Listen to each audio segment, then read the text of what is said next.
Espero que todos se encuentren muy bien, queridos doctores.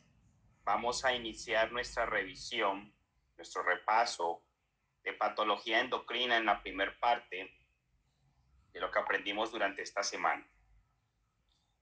Entonces recordemos que estuvimos hablando o estuvimos tomando primer parte del módulo de patología endocrina, haciendo un recordatorio acerca de ciertos aspectos fisiológicos.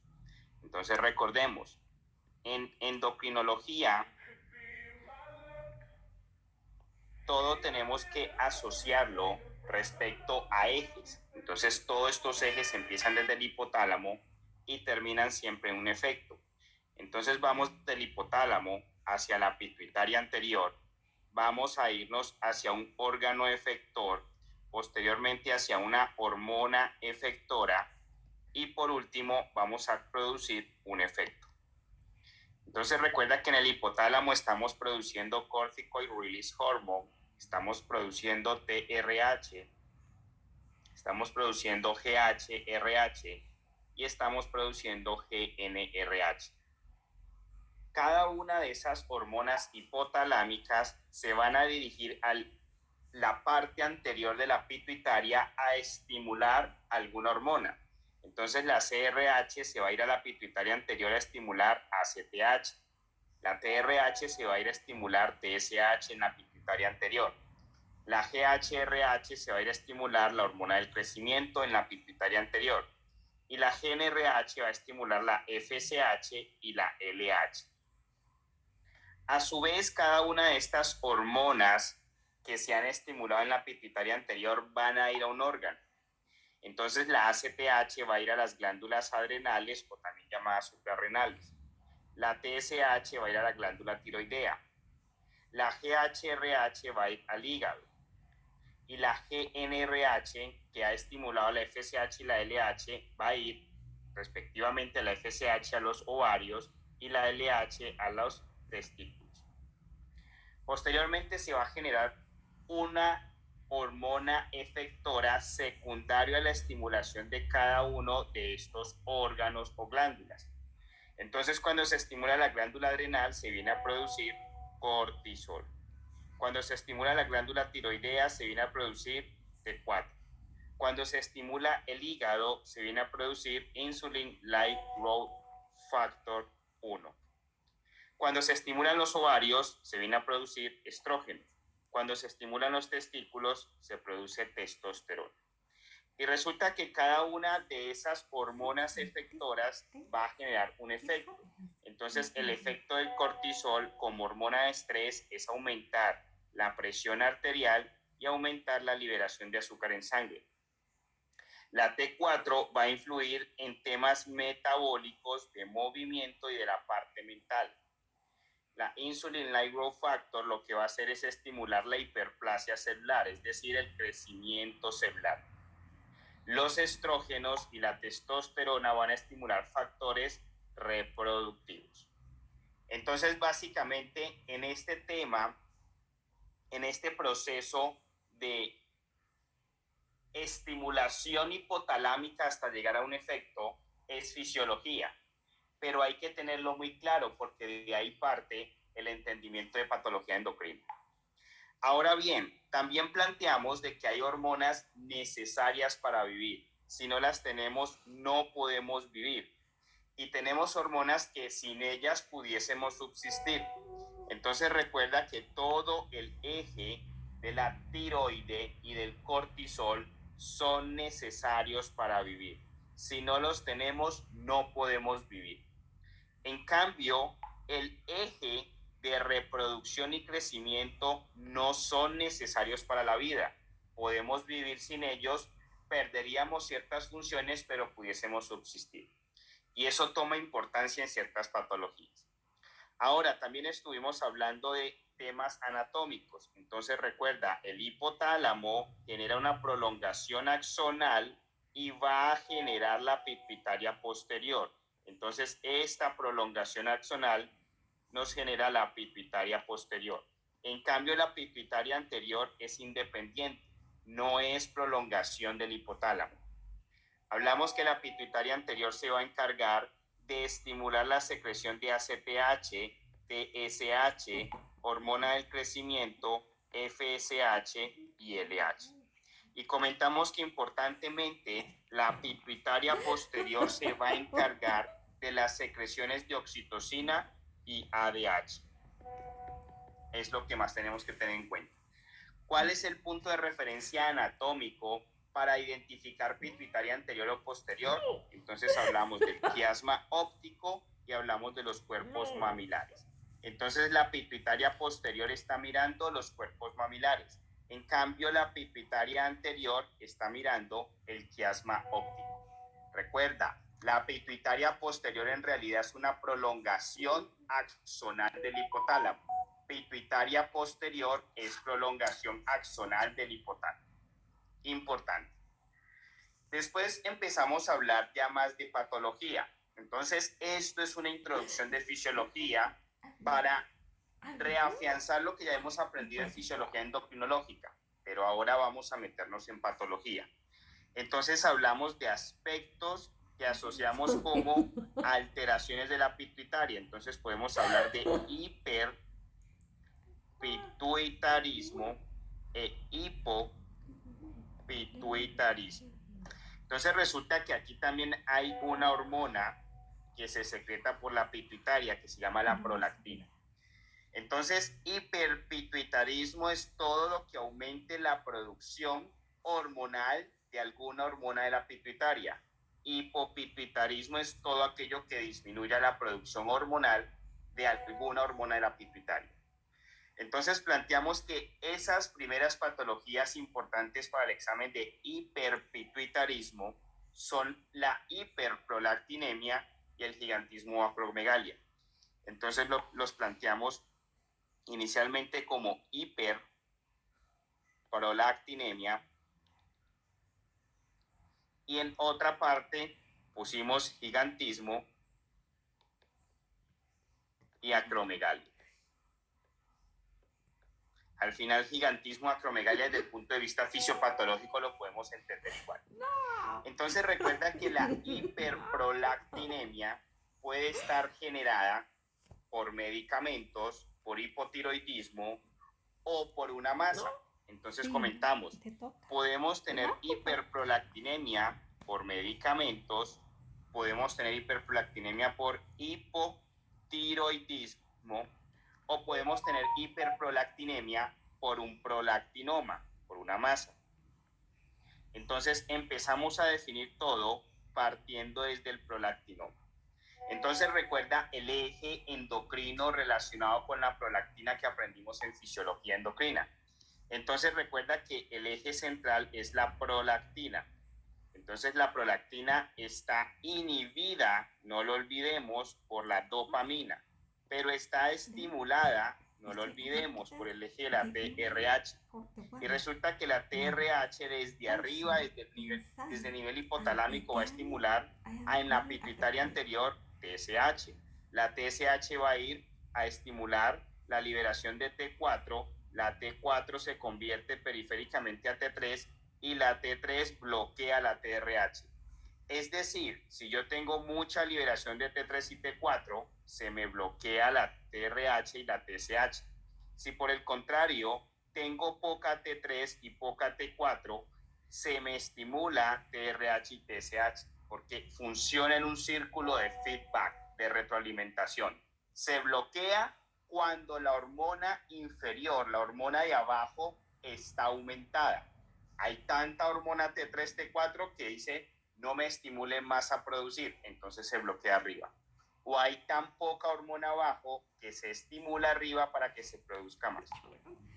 Entonces, recuerda que eso es un fundamento importante para hipo o hipertiroidismo. Ahora, la prolactina se encarga de bloquearnos la GnRH. Y la GnRH se encarga de estimular tanto FSH como LH. Entonces la FSH cuando se estimula produce ovulación y producción estrogénica. Y la LH cuando se estimula produce aumento de la libido y producción de testosterona. Al mismo tiempo, esa testosterona se puede convertir a dihidrotestosterona a través de un proceso enzimático. Entonces, recuerda que la testosterona se puede reducir o aromatizar. Entonces, cuando se vuelve dihidrotestosterona, se reduce. Cuando se aromatiza, se vuelve estrógenos. Entonces, ese eje es importante. ¿Por qué? Si entendemos ese eje, podemos entender un poco más la hiperprolactinemia. Entonces, recuerda, ¿quién está estimulando la prolactina? La TRH. ¿Cuándo la TRH se puede subir? Cuando la T3 y la T4 están abajo. ¿Cuándo la T3 y la T4 está abajo? En el hipotiroidismo. Entonces ahí entendemos por qué el hipotiroidismo produce elevación de prolactina y lleva a los estados de hiperprolactinemia. Y el estado de hiperprolactinemia por hiperproducción de prolactina, que es una hormona de la pituitaria, se considera un hiperpituitarismo. Ahora, sucede que la dopamina que bloquea la prolactina puede ser bloqueada por los fármacos antipsicóticos. Entonces, los antipsicóticos lo que hacen es bloquear la dopamina.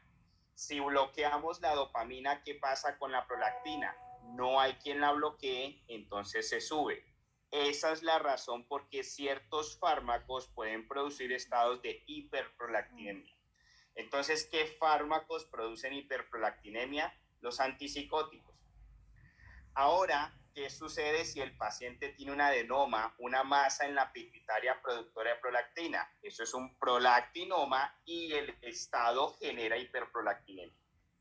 Ahora, ¿a qué me puede llevar la hiperprolactinemia? Entonces recuerda, si yo subo prolactina, bloqueo GNRH.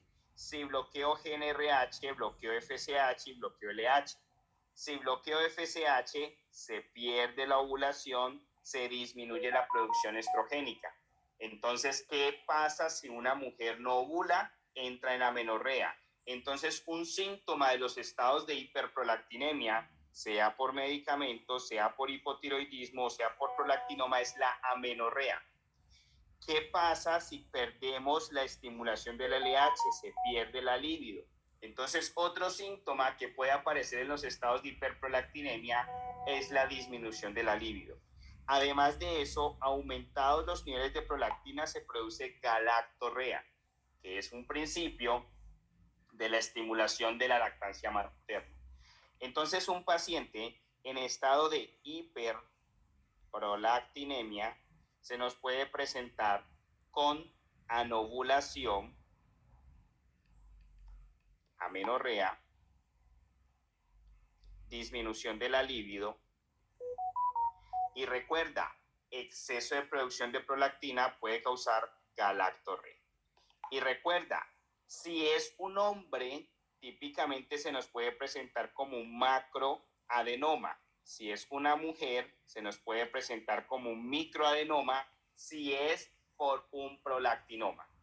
Entonces recordemos que esa situación puede estar asociado a la hemianopsia bitemporal mucho más si es macroadenoma. Recuerda, tenemos campos visuales. Tenemos un campo visual lateral o temporal, otro lateral o temporal, y tenemos campos visuales nasales o también llamados mediales. Entonces recuerda que una situación es el campo visual, otra muy diferente es el ojo. Entonces el ojo nasal está evaluando el campo visual lateral o temporal. El ojo nasal está evaluando el campo visual temporal o lateral. Eso quiere decir que nuestro ojo está evaluando todo de forma cruzada. Entonces, nuestro campo lateral está siendo evaluado por nuestro ojo medial. Ahora, el ojo tiene unos nervios y esos nervios laterales van laterales, pero los mediales se decusan. Esa decusación se denomina el quiasma óptico. Ahora, exactamente esa decusación está pasando por la silla turca y dentro de la silla turca está la pituitaria. Y si tenemos un adenoma de la pituitaria productor de prolactina, ese adenoma va a generar compresión del quiasma óptico. Si se genera compresión del quiasma óptico, tenemos problemas en el ojo medial y por lo tanto el ojo medial evalúa el campo visual lateral, por lo tanto tenemos afectación en la visión lateral. Por eso aparece la hemianopsia bitemporal. ¿Cómo te lo describe el examen? Te va a decir que cuando le pasan los carros por los lados no los ve o se tropieza continuamente porque no ve su campo lateral. Entonces recuerda que en la evaluación del estado de hiperprolactinemia miramos 4 cosas en ese orden. Entonces, ¿qué vamos a ver primero? Primero vamos a mirar cuáles son los fármacos que consume el paciente. Si el examen te dice que el paciente tiene un trastorno psiquiátrico psicótico y está consumiendo antipsicóticos, probablemente los antipsicóticos que funcionan como antidopamina están causando el estado de hiperprolactinemia. Pero si no lo dice, entonces no son medicamentos. Miremos el estado tiroideo del paciente. Si el paciente tiene un hipotiroidismo, esa es la causa de la hiperprolactinemia. Pero si el examen no nos dice eso, ahora sí miremos niveles de prolactina. Si están elevados, posiblemente este paciente haya que tomarle una resonancia magnética, un MRI, para evaluar si tiene un prolactinoma.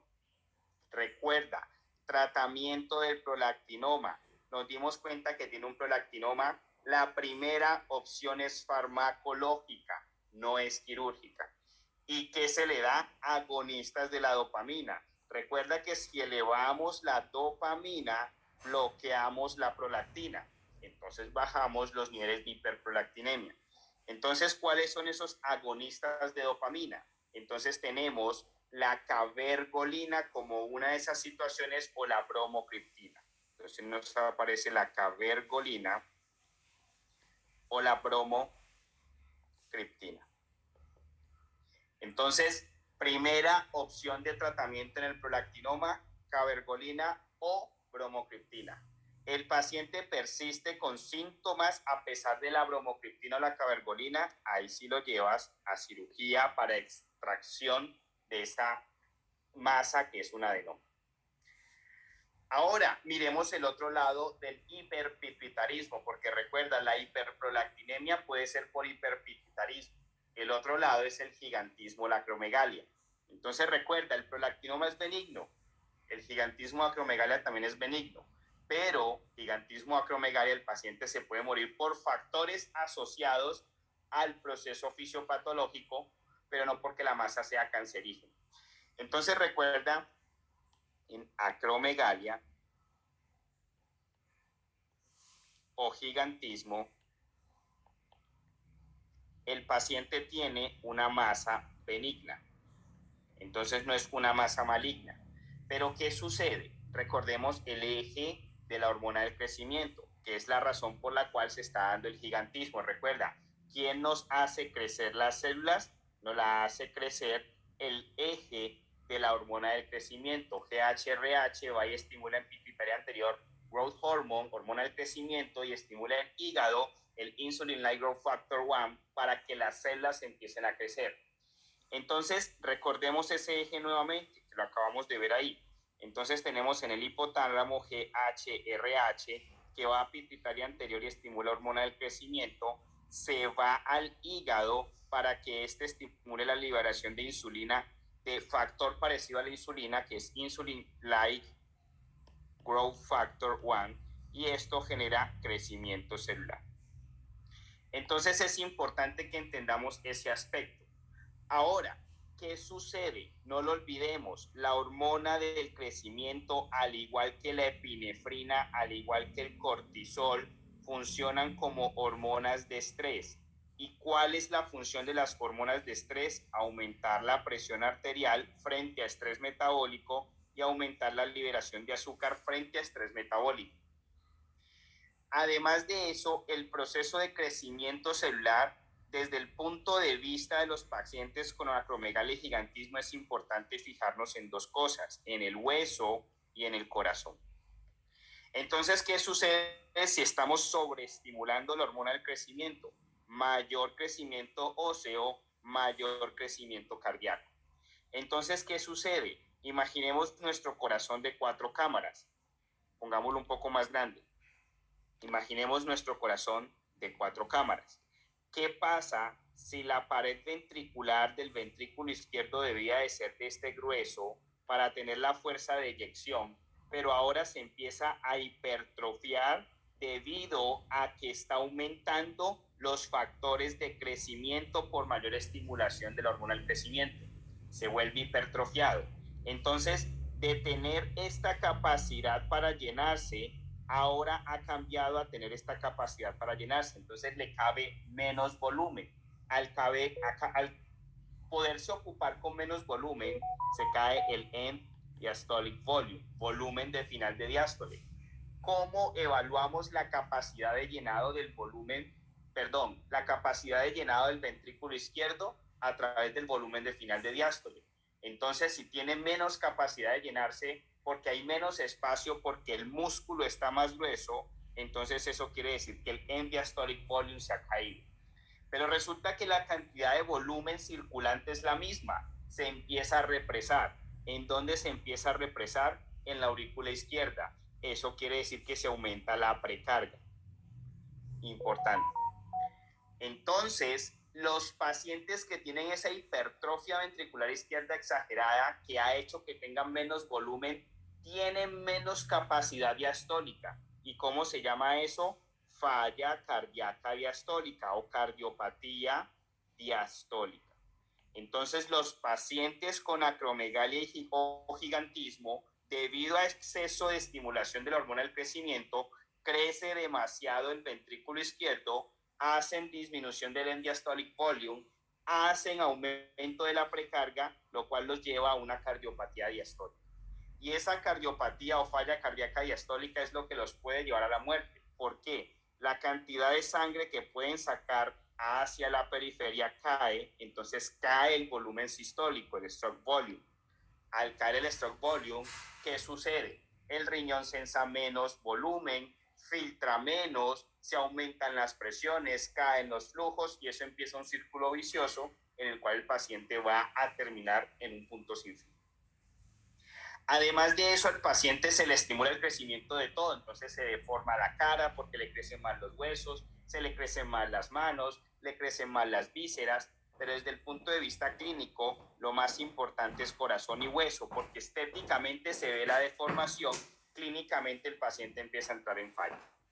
Además de eso, el exceso de estimulación de la hormona del crecimiento genera más liberación de azúcar en sangre y eso estimula que el paciente se vuelva diabético. Entonces, clínicamente un paciente con acromegalia o gigantismo se ve grande, deformado, con deformación ósea, con manos grandes, con falla cardíaca diastólica, con diabetes mellitus, con crecimiento visceral. ¿Cómo evaluamos los pacientes con acromegalia o gigantismo? Entonces, recuerdan, estos pacientes tomamos 3 pasos. ¿Esos 3 pasos cuáles son? En este caso, sí vamos a evaluar primero la hormona final. Entonces, Insulin-like growth factor 1 lo vamos a tomar en niveles. Después vamos a hacer el test de supresión. Pregunta de examen.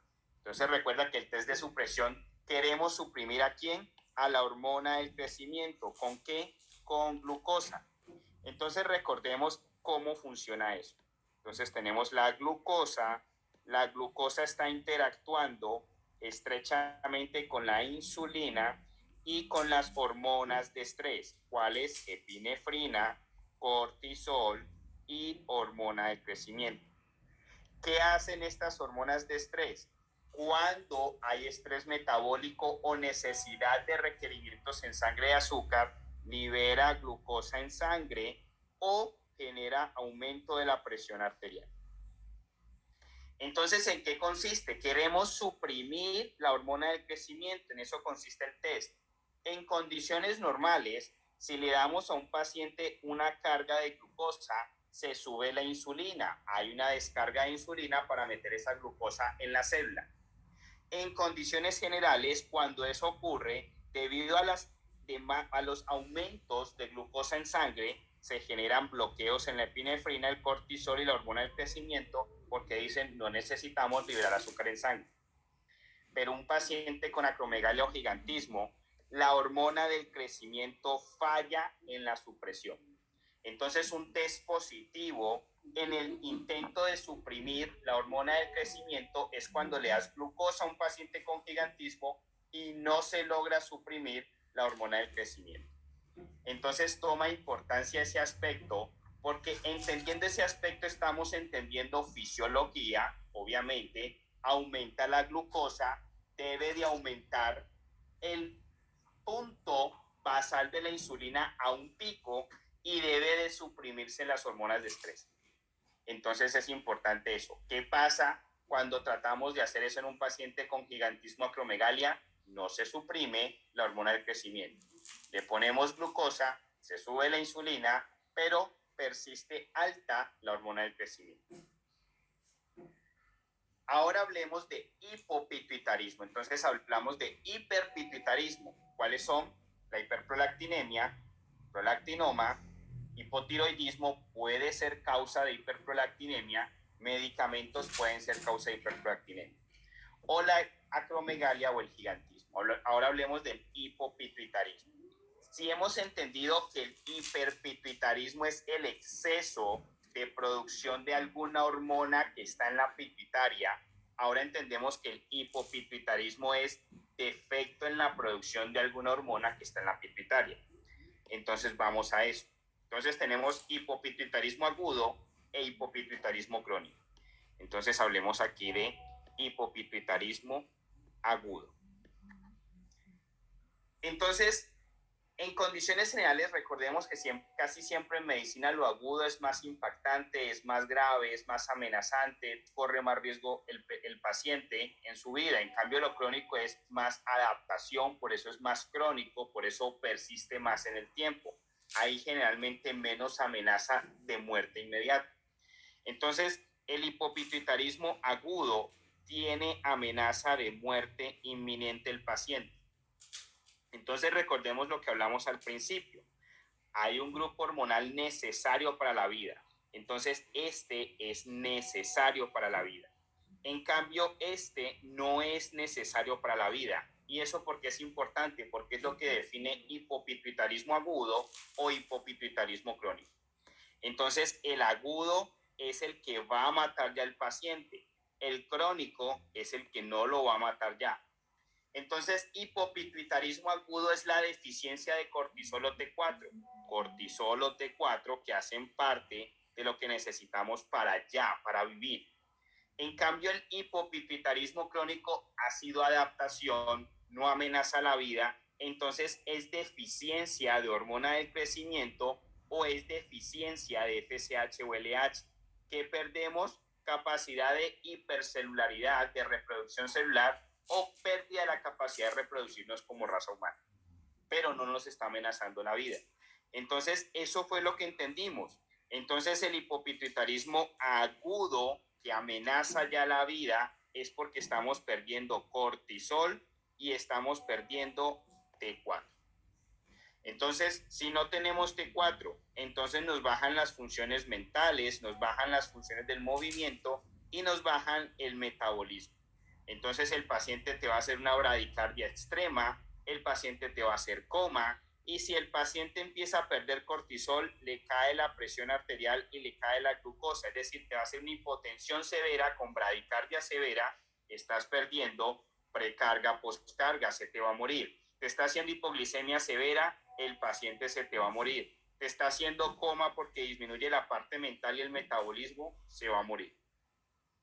¿Qué se hace en los hipopituitarismos agudos? Al paciente se le reemplaza inmediatamente T4 y cortisol porque son las situaciones que le están haciendo falta. Ahora, ¿qué nos puede causar el hipopituitarismo agudo? Recordemos que eran las 3 I's. Entonces, la isquemia, que es el síndrome de Sheehan. La iatrogenia, es decir, tenemos un paciente con hiperpituitarismo y por quererlo tratar lo llevamos a estados de hipopituitarismo. Entonces está la isquemia, la iatrogenia o las infecciones. Un paciente que hace infección séptica, sepsis general, sepsis de tejidos blandos, que se ha diseminado a sangre, puede infectar la pituitaria y puede hacer estado tipo pituitarismo. Entonces recuerda, El paciente con hipopituitarismo agudo se va a morir porque está perdiendo T4 y cortisol. ¿Qué hay que hacer? Reemplazárselas.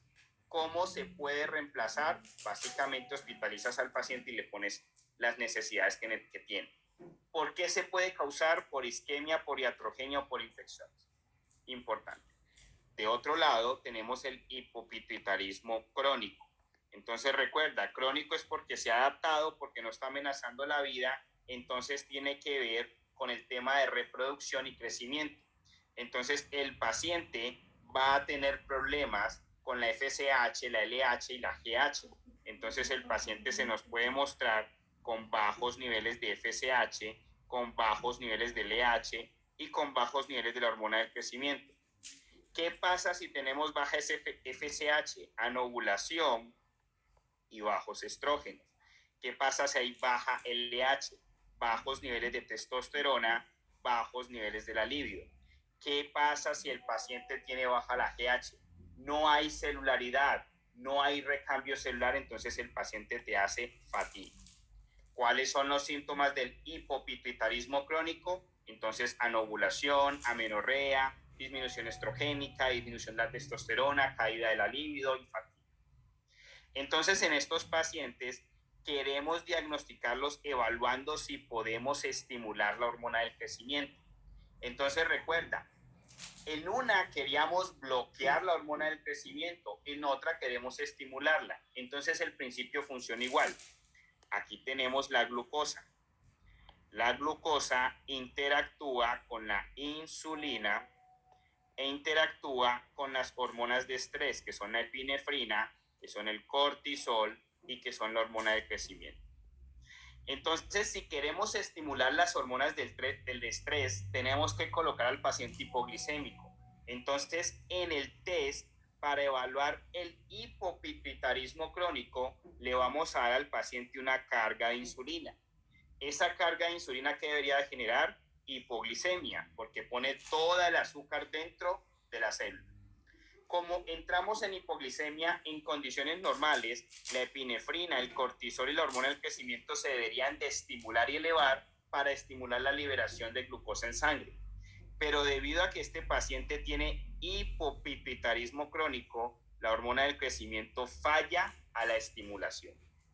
Entonces, en el test de estimulación de la hormona del crecimiento con insulina, básicamente el paciente con hipopituitarismo crónico falla la estimulación de la hormona del crecimiento. Importantísimo. Recordemos que algunos libros te pueden colocar dentro del hipopituitarismo el síndrome de la silla vacía, pero en general, el síndrome de la silla vacía no se diagnostica porque esté la silla vacía, sino que es un hallazgo incidental y normalmente el paciente es asintomático. Hablemos ahora de hipertiroidismo. Entonces, los trastornos tiroideos podemos verlos en hipertiroidismo, hipotiroidismo. Entendamos primero académicamente el hipertiroidismo. Entonces, recordemos el eje. El eje viene TRH, estimula TSH. TSH va a la glándula, va a estimular la liberación de T4. La T4 se va a hacer conversión periférica a T3 y el eje funciona en feedback negativo. Se eleva la T3, viene y bloquea el eje desde arriba para que no se estimule más. Entonces, cuando hablamos de hipotiroidismo o hipertiroidismo, tenemos es que fijarnos en T3, T4. Estados elevados de T3, T4, eso es hipertiroidismo. Estados caídos de T3, T4, eso es hipotiroidismo. Entonces, si yo aumento los niveles de T3, T4, ¿qué sucede? El eje se bloquea. Entonces, ¿cómo se bloquea? Caen los niveles de TRH, caen los niveles de TSH. Entonces, el hipertiroidismo se va a ver con altos niveles de T3, altos niveles de T4, bajos niveles de TSH, bajos niveles de TRH. Entonces, si te reportan una TSH baja, eso lo más probable es que es un hipertiroidismo. Ahora, ¿qué sucede si por el contrario se nos caen los niveles de T3 y de T4? El eje se estimula porque está tan baja la hormona final que necesita desde arriba estimularse la producción. Entonces se suben los niveles de TRH, se suben los niveles de TSH. Entonces, ¿cómo está el hipotiroidismo? Entonces vamos a tener bajos niveles de T3, bajos niveles de T4, altos niveles de TSH, altos niveles de TRH. Entonces, si nos reportan una TSH alta, lo más probable es que es un hipotiroidismo, o por lo menos puede ser un hipotiroidismo subclínico. Entonces, recuerda, ¿cómo se nos presenta clínicamente el paciente con hipertiroidismo? Recuerda que la T4 lo que hace es estimular movimiento, parte mental y metabolismo. Entonces, en el movimiento se aumenta el peristaltismo digestivo, entonces al paciente le da diarrea.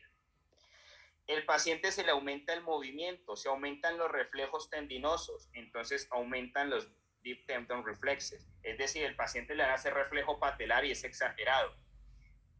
El paciente tiende a aumentarse el metabolismo, entonces tiende a empezar a hacer intolerancia al calor. Importante. Pero ¿qué sucede si el paciente tiene el metabolismo aumentado, acelerado, consume más energía, entonces pierde peso? Entonces, típicamente los 4 síntomas más importantes del hipertiroidismo es la diarrea, el aumento de los reflejos tendinosos, la intolerancia al calor y la disminución de peso. Pero ¿qué pasa si un paciente tiene las 3 M's en menor estimulación? Es decir, tiene menos movimiento, menos metabolismo y menos parte mental. Entonces, en vez de hacerte diarrea, te hace constipación. En vez de hacerte aumento de los reflejos tendinosos, disminuye los reflejos tendinosos. En vez de hacerte intolerancia al calor, te hace intolerancia al frío. En vez de hacerte disminución de peso, te hace aumento de peso. Ahora, ¿qué pasa si un paciente con hipertiroidismo se complica? Es decir, se te va el paciente al otro lado, que es la tormenta tiroidea. Entonces el paciente, en vez de hacerte intolerancia al calor, te va a hacer fiebre. ¿Qué pasa si el paciente, en vez de hacerte taquicardia, ahora te hace fibrilación auricular? Porque recuerda, el movimiento y el metabolismo está aumentado. Entonces, un paciente con hipertiroidismo tiene tendencia a poderte hacer fibrilación auricular. Pero ¿qué pasa si el paciente hipotiroideo se te complica y se vuelve un coma mixedematoso? En vez de hacerte intolerancia al frío, te hace hipotermia. Importante. Entonces tenemos como complicación del hipertiroidismo la tormenta tiroidea y como complicación del hipotiroidismo el coma mixedematoso. Ahora recuerda, todo paciente con hipertiroidismo se le debe de hacer un Radioactive Iodine Uptake Scan. Un consumo de yodo radioactivo de la glándula tiroidea para ver cómo la capta. Entonces recuerda que dependiendo del radioscan, el paciente se nos puede mostrar en 3 puntos. El paciente tiene una patología tiroidea inflamatoria, o el paciente tiene una patología tiroidea nodular, o el paciente tiene una patología tiroidea extrínseca. Recuerda que la patología tiroidea inflamatoria es la enfermedad de Graves o es la tiroiditis de Quervain. Importante.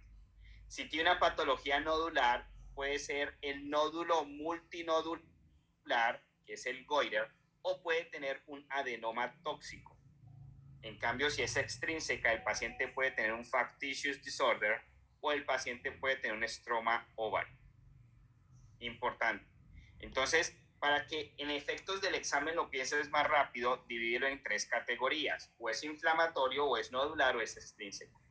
¿Qué buscamos con el radioscan? Ver cómo capta la glándula tiroidea el suministro de yodo radioactivo.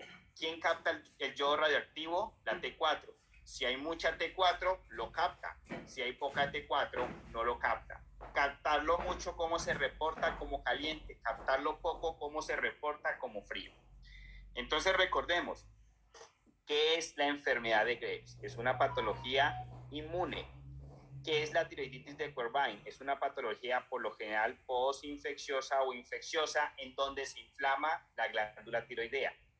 Entonces, imaginemos en Graves. Esta es la glándula tiroidea en sus dos lóbulos.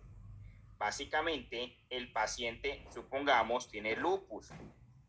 Ese lupus está generando sobreliberación de citoquinas e inflama la glándula tiroidea.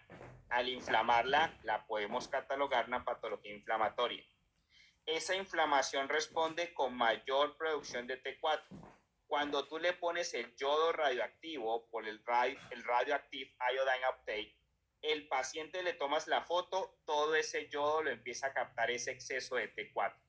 ¿Cómo te lo reporta el radiólogo o el que le haya hecho el scan? Te lo va a reportar como caliente. Ahora, el paciente, en vez de tener una enfermedad de Graves, ahora el paciente tiene una tiroiditis de Quervain.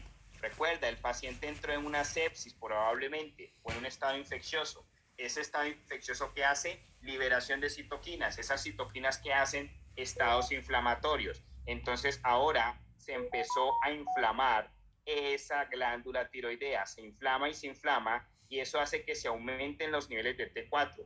En este caso sería por un estado infeccioso. Al aumentarse la liberación de los niveles de T4, se genera tanta inflamación que puede llevar a la glándula tiroidea a que se fracture. Entonces se puede fracturar la glándula tiroidea. Se ha producido tanta T4 por la inflamación que ahora por esa ruptura se libera la periferia. Entonces puedes captar el radioactive iodine uptake en esa tiroiditis de Quervain en un paciente que estaba inflamando, te la reporta caliente, o en un paciente que empezó a liberar la T4 a la periferia, te la reporta caliente porque toda la periferia se colorea de yodo radioactivo. Entonces, un paciente con tiroiditis de Quervain también te la pueden reportar caliente. Pero, mucho cuidado, ¿qué pasa si este paciente en el proceso de inflamación hace la ruptura y no se sana, no se cura esa glándula tiroidea? Entonces esa glándula tiroidea se pierde, es comida, es degradada por los macrófagos y cuando vas a ver no hay glándula tiroidea. Entonces no hay yodo que captar, te la puede reportar como frío. Mucho cuidado. La tiroiditis de Quervain puede ser fría o puede ser caliente dependiendo del momento en que captes a esa glándula. Ahora bien, ¿qué pasa en el nodo multinodular o en el nodo que es el adenoma tóxico? Entonces recuerda, el multinodular, como su nombre lo dice, es multinódulo. Entonces supongamos que aquí tenemos dos glándulas tiroideas. El multinódulo es básicamente un nódulo aquí, otro nódulo aquí, otro nódulo aquí, otro aquí, y el adenoma tóxico es un único nódulo gigante. Todos esos nódulos son hiperproductores de T4 o ese nódulo único es hiperproductor de T4. Cuando le pones el radioactive iodine uptake, básicamente te capta esos puntos nodulares, puedes decir que eso es una captación caliente, o te capta ese multinódulo, eso es una captación caliente. Entonces, hasta el momento todos son de captación caliente, a excepto de la tiroiditis de Quervain si llega a ser necrosis, que es una tiroiditis dolorosa. Pero la tiroiditis de Quervain también te la puede reportar caliente si no se ha fracturado o si se ha fracturado pero todavía está secretando todo ese T4 en la periferia. En cambio, los factores extrínsecos de hipertiroidismo te los van a reportar frío. ¿Por qué? Imaginemos que esta es la glándula tiroidea. Imaginemos que por acá tenemos una pastilla de T4. Dibujémosla más bonito. Esto es una pastilla de T4. O tenemos un ovario que tiene tejido tiroideo. Este tejido tiroideo produce T4.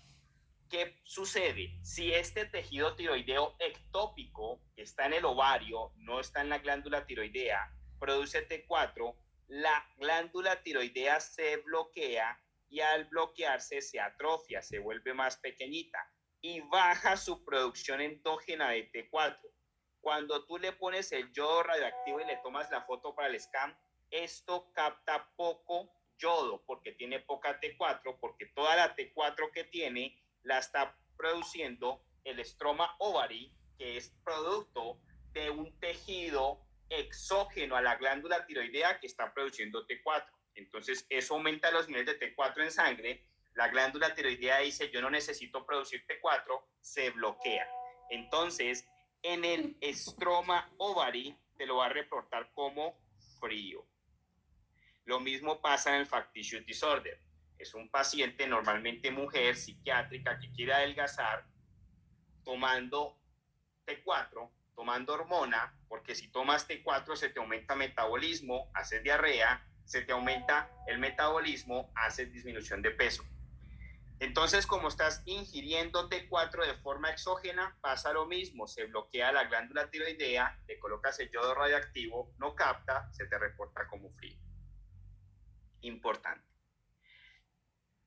Si hemos entendido hipertiroidismo, se nos hace fácil entender hipotiroidismo y posteriormente entender los aspectos del nódulo tiroideo y cáncer tiroideo. Entonces, ¿qué sucede? En esta situación hemos entendido cómo encontramos al paciente hipertiroideo. ¿Cuáles son las causas de hipertiroidismo? Enfermedad de Graves, tiroiditis de Quervain, el multinódulo, el adenoma tóxico, el factitious disorder por consumo de T4 y el estroma oval. ¿Cuáles te reportan fría? Las extrínsecas o la tiroiditis de Quervain solo y solo si hubo necrosis de la glándula tiroidea. Ahora, tenemos complicación de la tiroiditis, mejor dicho, el estado de hipertiroidismo. Entonces, recuerda que esa complicación del estado del hipertiroidismo lo estuvimos viendo desde el aspecto, coloquémoslo aquí en este slide, que es la tormenta tiroidea. Entonces, el paciente hipertiroideo te hace taquicardia, te hace intolerancia al calor, te puede hacer disminución de peso, aumento de los reflejos tendinosos, pero ese estado super hipertiroideo, que es la tormenta tiroidea, en vez de hacerte taquicardia, fibrilación auricular, en vez de hacerte intolerancia al calor, fiebre. Pero recuerda que la tormenta tiroidea, como el coma mixedematoso, ambos te pueden hacer coma. Entonces no vayas a confundir eso. ¿Qué le das a la tormenta tiroidea? Propanolol, propiotiracilo, metimazol, esteroides para evitar la conversión de T4 a T3, le manejas la fiebre, líquidos endovenosos, paciente hospitalizado en cuidados intensivos. ¿Qué haces con el coma mixedematoso? Entonces recuerda, el paciente te está haciendo también estado de hipotensión severa, hipotermia, entonces al paciente lo calientas, le pones líquidos endovenosos y le reemplazas la hormona. ¿Qué está sucediendo? No tiene la hormona, se la reemplazas, entonces le das T3, T4. Entonces recuerda que con el estado del hipotiroidismo viene un punto importante. Nos aparece el hipotiroidismo subclínico. Entonces, ¿qué es el hipotiroidismo subclínico? Es todo paciente que por laboratorio tiene hipotiroidismo. Entonces tiene elevada la TSH y caído el T3 y el T4, pero clínicamente no tiene síntomas. ¿Cuáles son esos síntomas? La constipación, la bradicardia, la disminución de los reflejos tendinosos, o el paciente te hace intolerante al frío. Los 4 síntomas más importantes. El paciente no tiene síntomas de hipotiroidismo, pero el laboratorio reporta hipotiroidismo. Eso es hipotiroidismo subclínico. El hipotiroidismo subclínico no se trata a no ser de que hayan 3 excepciones. Si hay alguna de estas 3 excepciones, sí lo tratas. ¿Cuáles son esas excepciones? Entonces, excepción número 1, dejó de ser subclínico. ¿Cuándo un hipotiroidismo subclínico deja de ser subclínico? Cuando aparecen los síntomas. Entonces, el paciente por laboratorio tenía hipotiroidismo, no tenía síntomas, lo clasificamos como hipotiroidismo subclínico, pero resulta que en nuestro control empezó a aparecer con constipación, bradicardia o alguno de ellos, deja de ser subclínico. Entonces, aparición de síntomas, lo tratamos. Segunda situación en la cual un hipotiroidismo subclínico sí se trata, que se dé en una mujer embarazada. Entonces, una mujer embarazada con hipotiroidismo subclínico igual se trata. No importa que no haya síntomas, se trata por situaciones de problemas que se pueden causar en la gestación del bebé. Tercer situación, TSH por encima o igual a 10. No importa que no hayan síntomas, se trata. Entonces, conclusión, el hipotiroidismo subclínico no se trata, a no ser que deje de ser subclínico porque aparecen síntomas, o que se presente en una mujer embarazada, o que la TSH esté por encima de 10.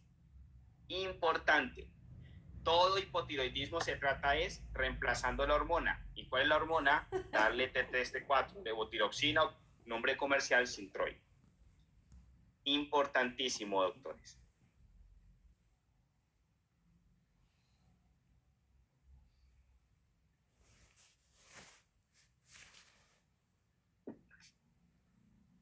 Vamos a hablar ahora sobre cáncer tiroideo. Y recuerda que cuando estuvimos hablando de cáncer tiroideo, iniciamos con el aspecto de nódulo tiroideo. Todo paciente que tenga un nódulo tiroideo podemos pensar que el paciente puede tener un riesgo de cáncer tiroideo. Entonces, todo paciente con nódulo tiroideo vamos a mirar los niveles de TSH.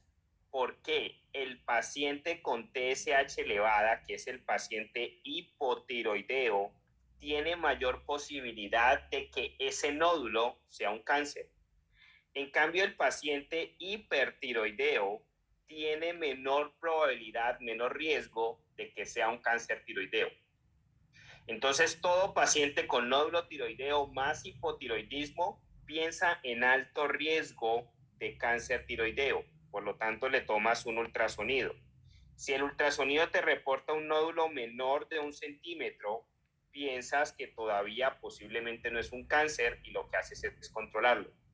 Pero si el ultrasonido te reporta un nódulo tiroideo en un paciente hipotiroideo mayor de 1 centímetro, a ese paciente llévalo a biopsia. Entonces la biopsia te puede reportar es un cáncer, o te puede reportar es indeterminado o no es cáncer. Si es indeterminado, tómale nuevamente una biopsia en tu examen hasta que sea reportado como negativo o positivo para cáncer.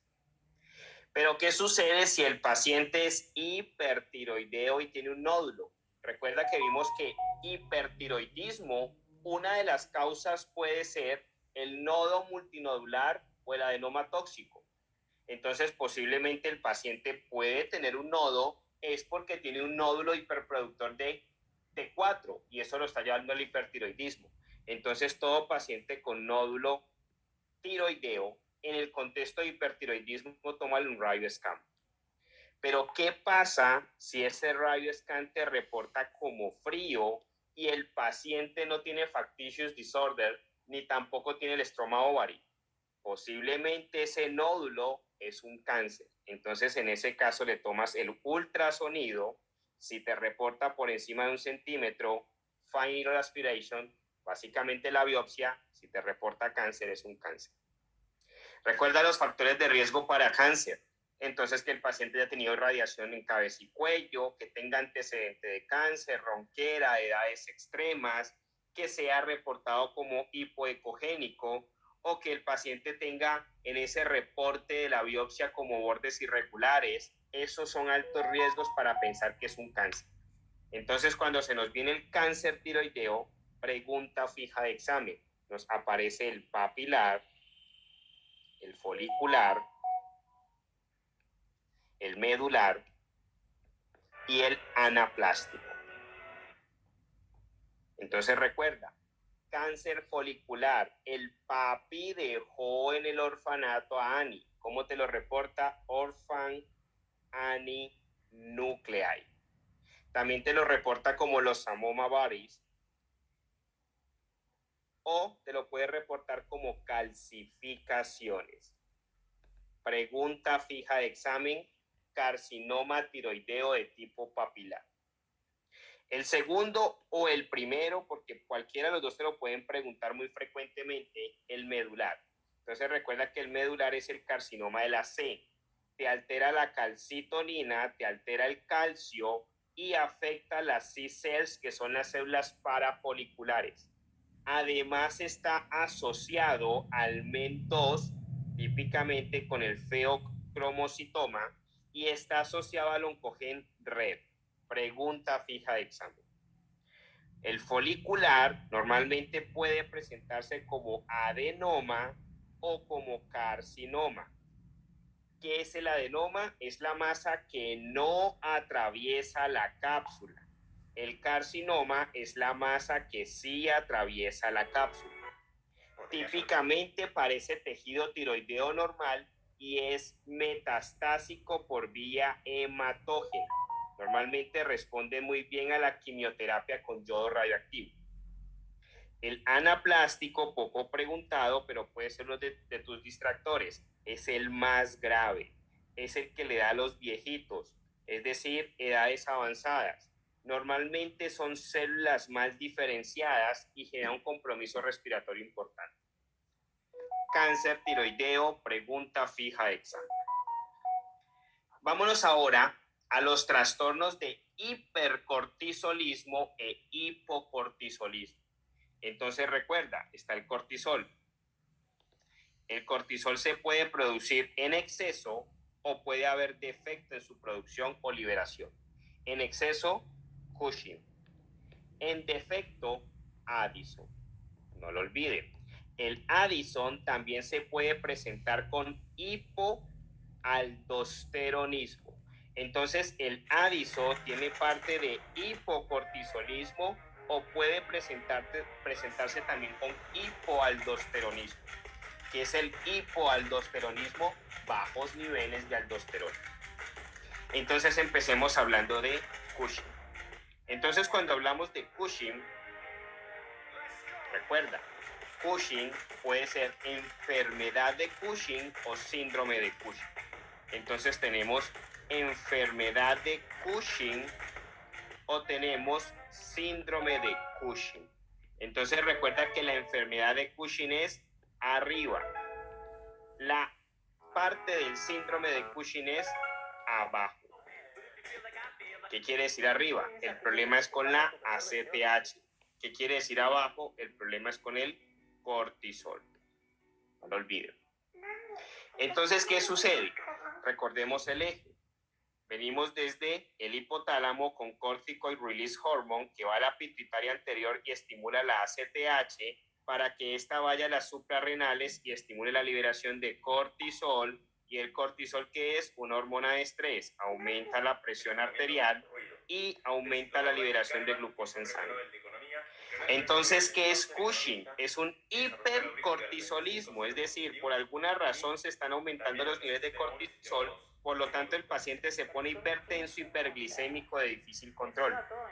Entonces aparece el paciente obeso, con estrías abdominales, color púrpura, estrías en la espalda, acné facial, etcétera, etcétera, etcétera. Entonces es el típico paciente obeso con una obesidad centrípeta, típicamente en el abdomen, con cara de luna, con hipertensión de difícil manejo, con hiperglicemia de difícil manejo. Entonces recuerda cómo evaluamos si es enfermedad de Cushing o síndrome de Cushing. Entonces a ese paciente le vamos a dar una baja dosis de dexametasona. Entonces le vamos a dar baja dosis de dexametasona para ver si logramos suprimir o no la ACTH. Si se suprime la ACTH, vamos a pensar que el paciente tiene un tumor en la suprarrenal o el paciente consume esteroides.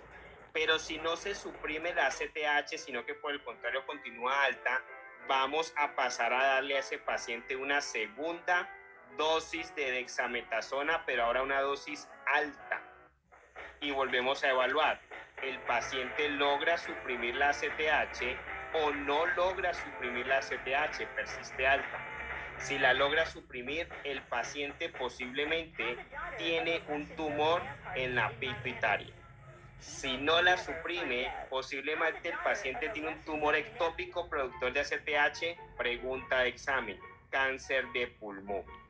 Es el cáncer que más síndromes paraneoplásicos produce dentro de tu examen. Entonces tenemos tumor de la suprarrenal, consumo de esteroides, tumor de la pituitaria o cáncer pulmonar. Entonces básicamente tenemos 3 tumores y una causa exógena. Entonces, si la causa es por tumor de la suprarrenal o por esteroides, a eso lo denominamos síndrome de Cushing. Pero si por el contrario la causa es porque el paciente tiene un tumor de la pituitaria o un tumor ectópico, a eso lo denominamos enfermedad de Cushing. Importantísimo. Entonces, ese tipo de evaluación tenemos que tenerlo claro. Ahora nos vamos para el otro lado. El paciente tiene hipocortisolismo. Recuerda que hablamos de hipercortisolismo, enfermedad de Cushing en general. Hipocortisolismo, estamos hablando que el paciente tiene bajos niveles de cortisol, es Addison, pero el Addison se puede combinar con hipoaldosteronismo. Entonces tenemos el estado de hipocortisolismo agudo o el estado de hipocortisolismo crónico. Entonces el estado de hipocortisolismo, que es Addison, es bajos niveles de cortisol. Entonces, recuerda, el agudo, normalmente el paciente se muestra un poco más grave. Entonces, el paciente se muestra con bajos niveles de cortisol y bajos niveles de aldosterona. En cambio, el crónico es un poco más adaptado, solamente con bajos niveles de cortisol, pero no tan severamente como el agudo. Entonces, recordemos el túbulo colector. Este es el túbulo colector, el intercambiador y la acuaporina. ¿Qué hace la aldosterona en el túbulo colector? Estimula la salida de sodio para retenerlo, estimula la eliminación de potasio para orinarlo, pero el agua se viene siguiendo al sodio para diluirlo, para evitar estados hiperosmolares. Entonces, si tengo sobreactivado la aldosterona, que es el hiperaldosteronismo, retendría sodio, tendría hipernatremia. Pero como este estado es hipoaldosteronismo, recuerda que el Addison se puede mostrar con hipoaldosteronismo. Entonces, en el estado crónico, el paciente también te puede hacer algún grado de hiponatremia. Pero normalmente en el Addison agudo, que el hipoaldosteronismo es más marcado, el paciente te hace estados de hiponatremia severa. ¿Y qué pasa si el paciente tiene hiponatremia? Te puede hacer coma, te puede hacer convulsiones, el paciente puede tener efectos muy graves. Además de eso, el hipoaldosteronismo te hace hipercalemia. Importante. El hiperaldosteronismo, por el contrario, te hace hipernatremia y hipocalemia. Entonces, típicamente estos pacientes se evalúan con el test de ACTH, que es el test de cosintropin. Entonces, básicamente con eso se evalúa si es agudo o es crónico. ¿Qué se hace con el agudo? Entonces, al agudo básicamente se le va a dar cortisol y se le va a reemplazar la aldosterona a través de fludrocortisona. Al crónico, que solamente le hace falta cortisol, le damos cortisol. Importante. Entonces, entendamos, tenemos las alteraciones del cortisol, tenemos las alteraciones de la aldosterona. Entonces, si tenemos mucho cortisol, eso es Cushing. Si tenemos poco cortisol, eso es Addison. Ahora tenemos las alteraciones de la aldosterona. Si tenemos poca aldosterona, eso también puede ser Addison. Si tenemos mucha aldosterona, que es el hiperaldosteronismo, puede ser el síndrome de Cohn o el hiperaldosteronismo renovascular. Entonces, a ese estado de mucho cortisol se le denomina hipercortisolismo. A ese estado de exceso de aldosterona se le denomina hiperaldosteronismo. A ese estado de poco cortisol se le denomina hipocortisolismo. A ese estado de poca aldosterona se le denomina hipoaldosteronismo. Por lo tanto, el Addison es hipoaldosteronismo o hipocortisolismo. El Cushing es hipercortisolismo. El Cohn es hiperaldosteronismo. Importante. Entonces ya hablamos de Cushing, ya hablamos de Addison, ahora hablemos de Cohn y de hipertensión renovascular. Entonces recuerda, con hipertensión renovascular es hiperaldosteronismo, exceso de aldosterona. Entonces recordemos nuevamente el túbulo colector. Recuerda que tenemos el intercambiador y tenemos la acuaporina. ¿Qué sucede? La aldosterona estimula en el túbulo colector la salida de sodio, es decir, sacarla del túbulo renal y dejarla en nuestro cuerpo, es decir, aumentar los niveles de sodio en sangre, pero lo intercambia por potasio para que sea eliminado. ¿Qué dice el agua? A donde se va el sodio, el agua va persiguiéndola, entonces se retiene agua. Entonces, si yo sobreestimulo la aldosterona, aumento los niveles de sodio en sangre, se me caen los niveles de potasio en sangre porque lo elimino más en orina. Entonces, un estado de hiperaldosteronismo va a generarnos hipernatremia, hipocalemia. En cambio, el estado de hipoaldosteronismo, como no se estimula la aldosterona, nos causa hiponatremia, hipercalemia. Entonces, un paciente en estado de hiperaldosteronismo típicamente lo podemos ver con hipernatremia, hipocalemia. Eso típicamente va a generar más acumulación de agua y puede generar estados hipertensivos, y en algunos casos edema. Aunque hay un mecanismo de contraflujo regulatorio del edema, el paciente se puede presentar con edema. Entonces, ¿qué sucede? Sucede que también nos viene el eje renina-angiotensina-aldosterona. ¿Cuándo se está activando el eje renina-angiotensina-aldosterona? En los estados hipertensivos. Entonces el paciente hipertenso tiene sobreactivación de aldosterona. Eso quiere decir que está en un estado de hiperaldosteronismo. Por eso aparecen dos situaciones importantes: la enfermedad de Cohn y el estado de hipertensión renovascular, porque el estado de hipertensión renovascular activa el sistema renina-angiotensina-aldosterona y genera hiperaldosteronismo. ¿Cómo lo diferenciamos? Entonces siempre vamos a tomar niveles de aldosterona y de renina. Si el paciente tiene elevados los niveles de renina y elevados los niveles de aldosterona, posiblemente eso es una hipertensión renovascular. ¿Por qué? Para poder activar aldosterona se tuvo que activar renina. Entonces, elevado la renina, posiblemente ese paciente es hipertenso por activación del eje renina-angiotensina-aldosterona, pero en cambio, si encontramos que el paciente tiene bajos o normales los niveles de renina, pero altos los de aldosterona, esa es la patología endocrina real, que es COM.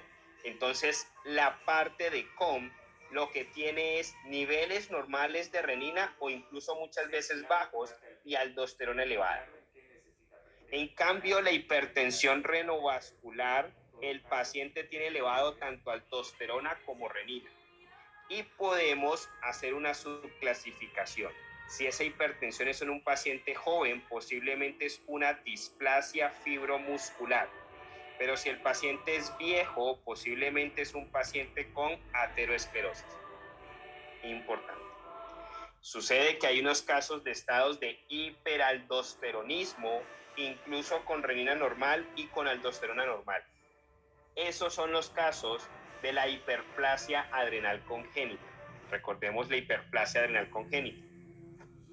Recuerda que cuando la CRH viene a estimular la ACTH, antes de que la ACTH logre estimular la parte de liberación de cortisol, se estimula la pregnenolona. Entonces la pregnenolona va a las glándulas suprarrenales. Y recuerda que las glándulas suprarrenales tienen 5 capas. Entonces, capa 1, capa 2, capa 3, capa 4 y capa 5. La capa 1 es la corteza. La capa 2 es la glomerulata. La capa 3, fasciculata. Capa 4, reticulata. Y capa 5, médula. Los feocromocitomas afectan la médula. Vamos a enfocarnos ahora glomerulata, fasciculata y reticulata. Entonces la pregnenolona dice: ¿a qué capa voy a activar? Entonces dice: o activo a la glomerulata, o activo a la fasciculata, o activo a la reticulata. Para saber cuál activa, utiliza llaves enzimáticas. Entonces tenemos la 11, la 17 y la 21 hidroxilasa. Entonces, para activar la glomerulata, lo que hace es activar la 21 y la 11 hidroxilasa. Para activar la fasciculata lo que hace es activar la 17, la 11 y la 21 hidroxilasa. Y para activar solamente la reticulata, solamente activa la 17 hidroxilasa. Entonces estimula unas combinaciones enzimáticas para poder regular a qué capa exactamente va a activar la pregnenolona. Cuando se activa la fasciculata, eso genera activación de los glucocorticoides, como por ejemplo el cortisol. Entonces, fíjate que el ACTH no llega directo al cortisol. Primero genera activación en la pregnenolona para saber si debe o no de activar el cortisol. Pero si se estimula 21 y 11 hidroxilasa, eso lo que hace es activar aldosterona, control de sodio, mineralocorticoide. Pero si la pregnenolona estimula la reticulata, a través de la activación única de la 17 hidroxilasa, se activan las hormonas sexuales, los andrógenos. ¿Qué pasa si tenemos deficiencia de la 11 hidroxilasa o si tenemos deficiencia de la 17 hidroxilasa o si tenemos deficiencia de la 21 hidroxilasa? El paciente en algunas de esas deficiencias se puede presentar con estados parecidos al hiperaldosteronismo, pero con niveles de aldosterona y renina normales. Entonces, las deficiencias de estas enzimas se denominan hiperplasia adrenal congénita. Entonces, aparece la deficiencia de la 11 hidroxilasa, nos aparece la deficiencia de la 17 hidroxilasa o de la 21 hidroxilasa. Entonces, muy sencillo, siempre partamos los números en dos. Tenemos la izquierda y tenemos la derecha. Todos los números de la izquierda los van a volver una flecha, los unos. Entonces, esto quedó como una flecha, como una flecha. En cambio, los unos de la derecha los vamos a volver un pene. Entonces, este se vuelve un pene y este otro pene. Paciente con deficiencia de la 11 hidroxilasa, te hace la flecha que significa hipertensión, te hace el pene que significa virilización. Paciente con deficiencia de la 17 hidroxilasa, te hace hipertensión. Paciente con deficiencia de la 21 hidroxilasa, te hace virilización. Pero hemos aprendido que todo paciente que te retiene sodio te bota potasio, y la retención de sodio te genera retención de agua, y la retención de agua te genera hipertensión. Por lo tanto, como estamos en la parte de hiperaldosteronismo, esa hipertensión se genera secundario a la retención de sodio. Entonces el paciente te hace hipernatremia. Pero como el sodio va en contra del potasio, te hace hipocalemia. Pregunta de examen: ¿cómo se ve a un paciente con deficiencia de la 11 hidroxilasa? Hipocalemia, hipernatremia, hipertensión, virilización. Entonces, la hipertensión en la deficiencia de la 17 hidroxilasa también se da por retención de sodio, pero excreción de potasio. Entonces, ¿cómo ves a un paciente con deficiencia de la 17 hidroxilasa? Hipertenso, hipernatrémico, hipocalémico, pero no te hace virilización. ¿Cómo ves a un paciente con deficiencia de la 21 hidroxilasa? Te hace virilización, pero como no te hace hipertensión, por el contrario te hace hipotensión debido a que pierde sodio y ha ganado potasio. Entonces, ¿cómo ves a un paciente con deficiencia de la 21 hidroxilasa? Con hipotensión, virilización, hiponatremia, hipercalemia. Entonces ahí tenemos los tres espectros del hiperaldosteronismo. Uno es por hipertensión renovascular, otro es por enfermedad de Cohn y el otro es porque el paciente te puede estar haciendo hiperplasia adrenal congénita. Hay otra causa de hiperplasia de estado de hiperaldosteronismo con renina normal y aldosterona normal, y son los indígenas que consumen licorice. Importante. Entonces es importante tener claro ese estado de hiperaldosteronismo. ¿Por qué? Hay mucha patología para preguntar en el examen. Enfermedad de Cohn, hipertensión renovascular o hiperplasia adrenal congénita. Pero si notas, todo parte desde la fisiología. Importantísimo. Ahora pasemos a diabetes. Cuando hablamos de diabetes, entonces empezamos hablando de los hipoglicemiantes orales.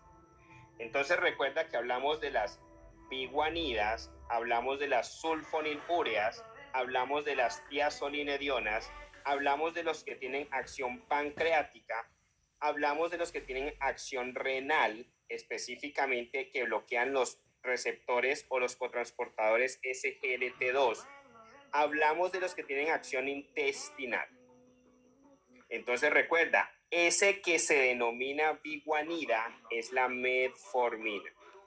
Ese que se denomina sulfonilureas son todos los que terminan en mide, ride o side. Y dimos un ejemplo que es el glipizide. Recuerda que las tiazolinedionas dimos el ejemplo de las glitazonas. De los que tienen acción pancreática van a dos genes. Entonces hablamos del gen TDP4, hagamos bien este 4, y hablamos del gen GLP1. Recuerda que el DDP4 lo que hace es bloquear la expresión de insulina y el GLP1 lo que hace es estimular la expresión de insulina. Entonces, por esa razón tenemos inhibidores de los DDP4 y tenemos estimuladores de los GLP1. Entonces, en los GLP1 específicamente nos aparece un fármaco que se llama el exenatide. Y el exenatide es un fármaco hipoglicemiante no insulina que se inyecta, es inyectable. En los renales hablamos del glifosine, coloquémoslo aquí, glifosine. Y en los de acción intestinal hablamos de la acarbosa. Entonces recuerda, mecanismo de acción de la metformina, inhibe la gluconeogénesis. Pregunta de examen, mecanismo de acción de las sulfonilureas, aumentan la expresión de los canales de calcio, disminuyen la expresión de los canales de potasio, que es lo que hace simular la exocitosis de los gránulos de insulina. Las glitazonas, la palabra clave es el PPAR. Cada que te hablen que estimula nuclearmente el PPAR, eso es una tiazolinediona. Entonces los de páncreas, recuerda, hay inhibidores del DDP4 y hay estimuladores del GLP1. Importante en ellos, causan pancreatitis. En los que actúan a nivel renal, en los cotransportadores o en los que permiten la reabsorción de glucosa en el túbulo contorneado proximal, que es el SGLT2, cuando lo bloquean, se coloca mucho azúcar dentro del lumen del túbulo renal. ¿Eso qué produce?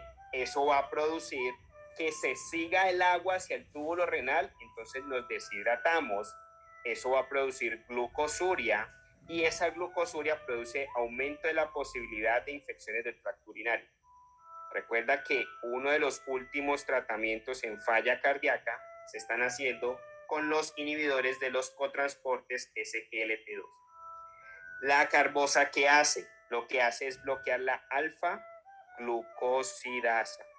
Como bloquea la alfa-glucosidasa, se queda todo el azúcar dentro del lumen intestinal, no se absorbe, pero para donde va el azúcar y el sodio va el agua, entonces causa diarrea osmótica. Entonces planteamos que todo paciente por encima de los 45 años, hipertenso, con un índice de masa corporal por encima de 25, piensa en la posibilidad de hacerle screening para diabetes, que además de eso tenga las 3P, poliuria, polidipsia y polifagia. Entonces nos aparecen tres espectros: el paciente diabético tipo 1, el paciente diabético tipo 2 o el paciente prediabético. Entonces, ¿cómo diagnosticamos la diabetes mellitus tipo 2? Entonces recuerda, teníamos de forma aleatoria o con carga de azúcar o en ayuno, fasting, o con la hemoglobina glicosilada, la A1C. Entonces, de forma aleatoria, tenemos un reporte por encima de 200, eso es diagnóstico. pero por debajo de 200 no quiere decir que no tenga diabetes, queda en incógnito cuando es aleatorio. Cuando es con carga mayor de 200 es diagnóstico. Por debajo de 140 es normal, pero si lo tenemos entre 140 y 200, el paciente es prediabético. En ayuna, si tenemos un reporte por encima de 125, el paciente es diabético. Por debajo de 100 es normal, pero ¿qué pasa si está entre 100 y 125? El paciente es prediabético. La hemoglobina glicosilada, si está por encima de 6.5, el paciente se le da diagnóstico de diabetes. Por debajo de 5.7 es normal, pero ¿qué pasa si está entre 5.7 y 6.5? Ese paciente es prediabético. En cambio, en la diabetes mellitus tipo 1 no lo hacemos por medio de estos métodos, porque recuerda, la diabetes mellitus tipo 1 es una destrucción autoinmune, entonces se le tienen que tomar anticuerpos. Entonces están los anticuerpos antiglutamina y los anticuerpos antitirosina para diagnosticar. Entonces tenemos diagnósticos de prediabetes, diagnóstico de diabetes mellitus tipo 2 y diagnóstico de diabetes mellitus tipo 1. Ahora, ¿cómo empezamos a manejar a ese paciente en alguno de estos tres espectros? Entonces, todo paciente con prediabetes, básicamente recomendaciones, cambio de estilos de vida o inicio inmediato de metformina. Paciente diabético tipo 2, inicio inmediato de metformina, a no ser que la hemoglobina glicosilada esté por encima del 9%, en ese caso no se le da ningún hipoglicemiante oral, sino que se va directo con insulinas. ¿Cómo se empiezan las insulinas? Entonces se empiezan con insulinas de larga duración, y esas insulinas de larga duración se inician a dosis de 0.1 unidades por kilogramo de peso hasta un máximo de 15 unidades. Si nos llegamos a las 15 unidades y hay que ponerle más, empezamos insulinas de acción rápida. Además de eso, si empezamos al paciente diabético tipo 2 con metformina, control, y todavía sigue con la hemoglobina glicosilada por encima de 7, segundo hipoglicemiante. Control y sigue con hemoglobina glicosilada por encima de 7, algunas guías hablan de un tercer hipoglicemiante, otras se quedan con 2. El punto es, por encima de 2 o 3 hipoglicemiantes y no hay control de la hemoglobina glicosilada, se le empiezan insulinas inicialmente de larga duración. ¿Cuándo no iniciamos insulinas de larga duración? En el sentido como esquema único, cuando el paciente lo hospitalizamos o cuando el paciente ha pasado en más de 15 unidades en su dosis. Entonces aquí nos aparece un punto importante, las insulinas. Entonces recuerda que estuvimos hablando que las insulinas tenemos de acción rápida, tenemos de acción corta, tenemos de acción intermedia, tenemos de acción larga y tenemos de acción extra larga. Entonces las insulinas de acción rápida tienen el pico de acción a la hora. Las insulinas de acción corta tienen el pico de acción a las 3 horas. Las insulinas de acción intermedia tienen el pico de acción a las 5 horas. En cambio, las de acción larga y extra larga a las 24 horas o más. Un ejemplo de insulinas de acción rápida. Entonces, hablamos de la Glulicin, hablamos de la Lispro y hablamos de la Aspart. Ejemplo de insulinas de acción corta. Entonces, está la insulina regular. Insulina de acción intermedia, está la NPH. Insulina de acción larga, está la Glargine. Importante, doctores.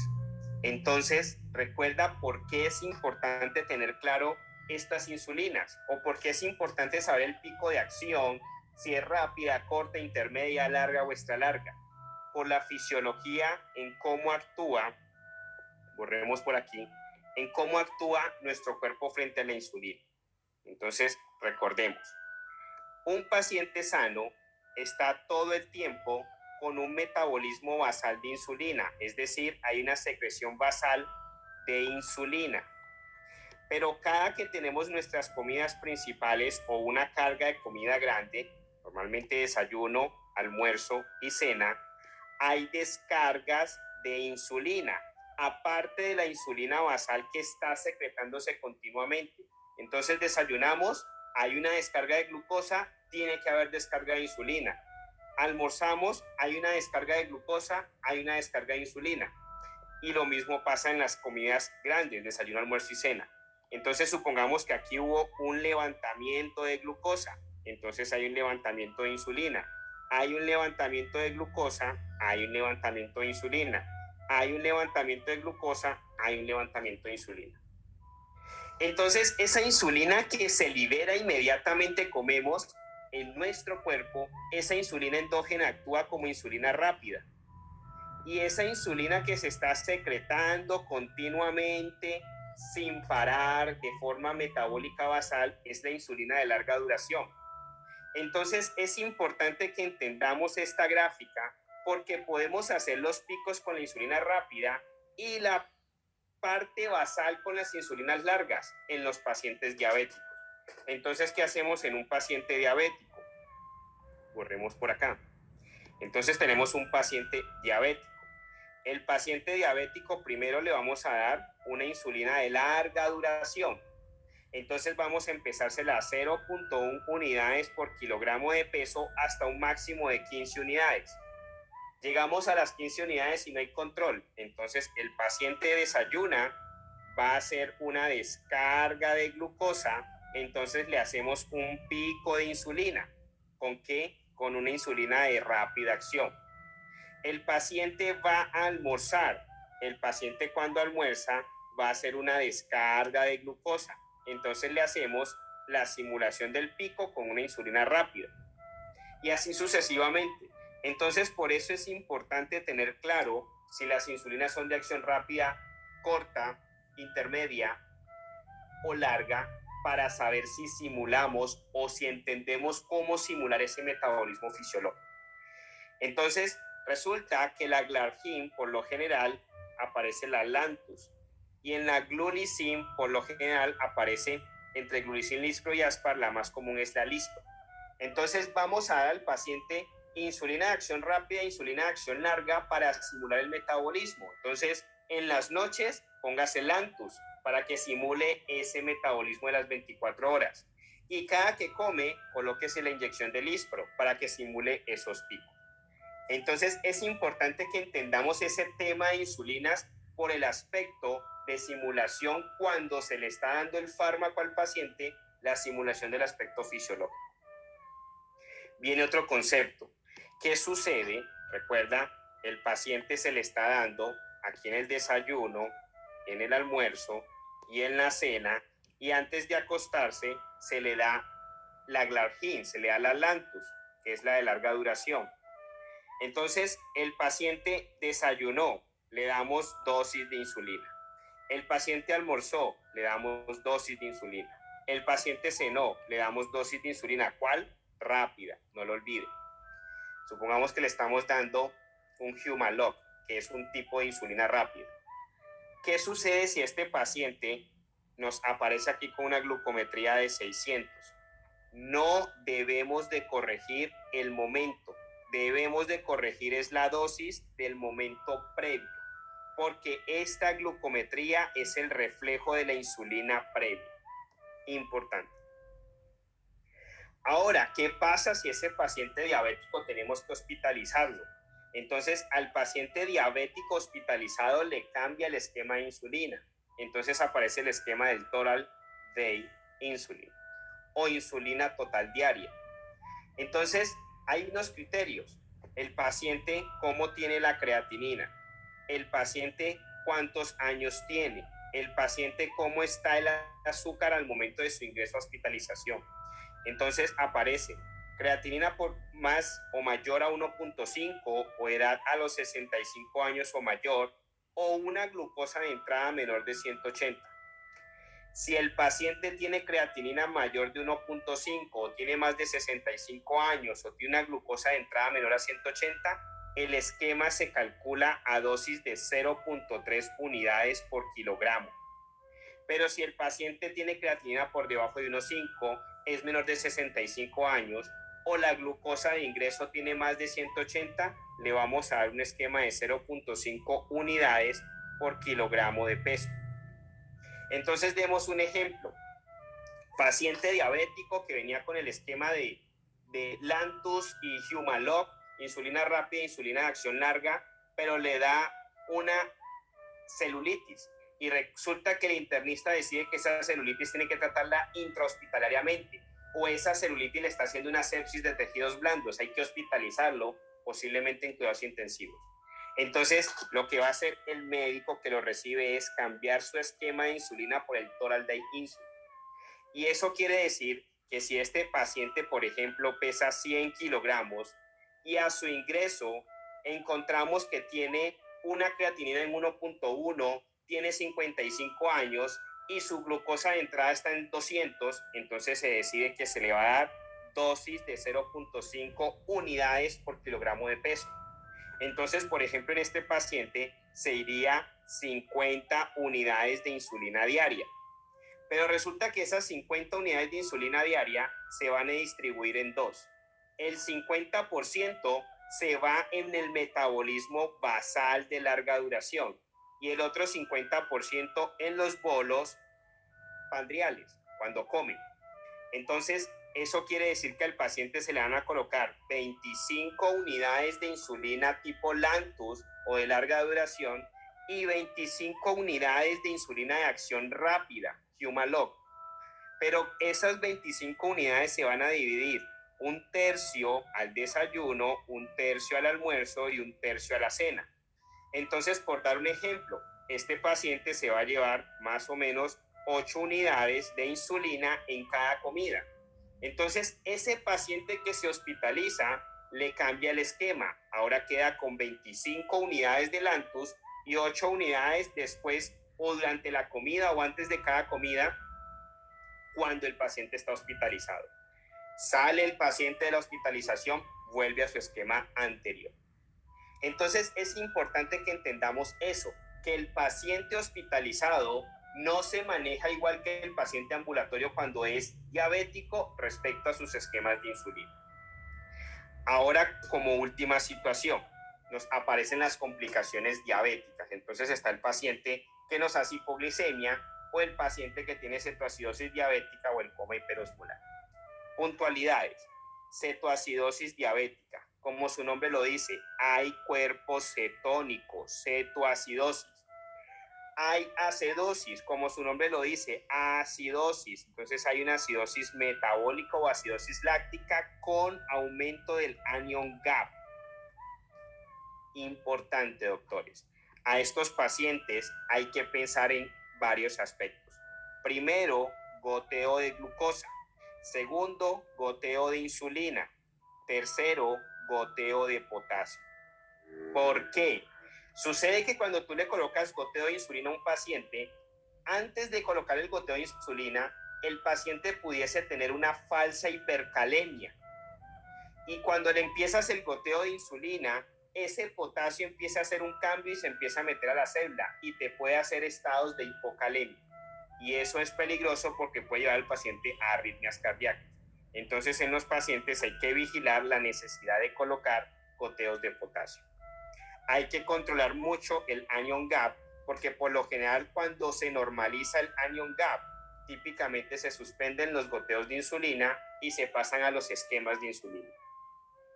Normalmente el paciente con cetoacidosis diabética no tiene hiperglicemias tan exageradas, normalmente entre 300 y 500, a diferencia del paciente con el coma hiperosmolar. El paciente con coma hiperosmolar sí hace estados de hiperglicemia exagerados, normalmente entre 800 y 1000. Eso genera un estado hiperosmótico que conlleva al paciente a estados de deshidratación. Importante. A diferencia de la cetoacidosis diabética, el paciente con coma hiperosmolar no te hace cuerpos cetónicos. Importantísimo. Y no te hace acidosis metabólica. Para tu examen, la acidosis sésgala a la cetoacidosis diabética. Importante. De esta forma, hemos hablado de diabetes y de sus complicaciones y de su manejo y los cambios de esquema que se hace de acuerdo a si el paciente es ambulatorio o está hospitalizado.